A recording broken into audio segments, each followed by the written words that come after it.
Well, welcome everybody to the online program for May, and this month's topic. We're trying to figure out what this change is people keep talking about when you're in recovery. All those comments people make, like the only thing you have to change in recovery is everything.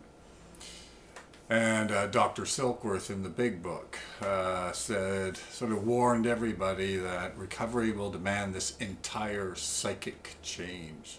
Well, you have to change the way you think about everything. Maybe change yourself too. So, the first installment, we talked about this idea that some people don't think you change at all. They think that certainly no longer than age 30, and usually way before that, you develop who you are as a person, and that simply doesn't change. Okay. And the second installment, we talked about a bunch of psychologists who really didn't buy into the first idea. And they said, well, of course you change. And then we gave the example of this guy by the name of Dan McAdams, who believes that you are the story you tell yourself. So however you make sense of your life is who you are as a person. So if you change the story, which you would in recovery, then you change who you are as a person. Okay, so here's another idea. And this is one that we more or less follow at the Sunshine Coast here.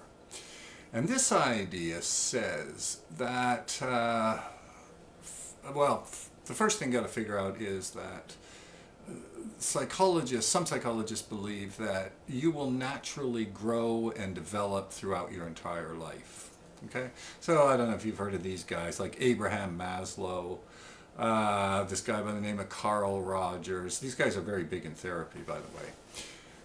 So their idea is that you're like an acorn, right? And then just naturally will happen, depending on your experience and everything else, you will grow naturally from this acorn into an oak.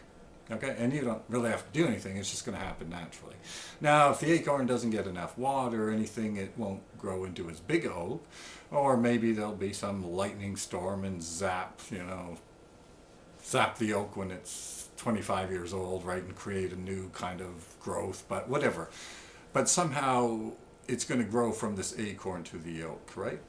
But the problem is, said Carl Rogers, he said some people, they run into stuff in life and then this natural process doesn't happen. And when it doesn't happen, they will actually feel this need to deny their actual experience or distort it, just out of feelings to protect themselves or something. But they can't actually grab hold of these new experience and just grow with them, right? So they have to deny or distort their actual experience, okay? And addiction is sort of like one of those experiences, right? Where you have this problem. Let's say we get a loving father, right? Loves his kid, and yet there are those games, or CDs, and those are really easy to pawn at the pawn shops. You can get some, money real quick for them. So dad will actually go pawn his kid's favorite CD. Now you got to think about this, right? If dad, he uses the drug, gets the money, uses drugs, comes down, he's probably feeling really guilty, right? Because he's acted against his values. Because it's not like he hates his kid or anything like that. It's just a source of easy money. But when he does stuff like this, he's got to be able to deal with this kind of guilt, right? So he may avoid thinking about it, all that kind of stuff. So in other words, he's going to deny or distort this experience he's having of guilt and looking at what he did, right?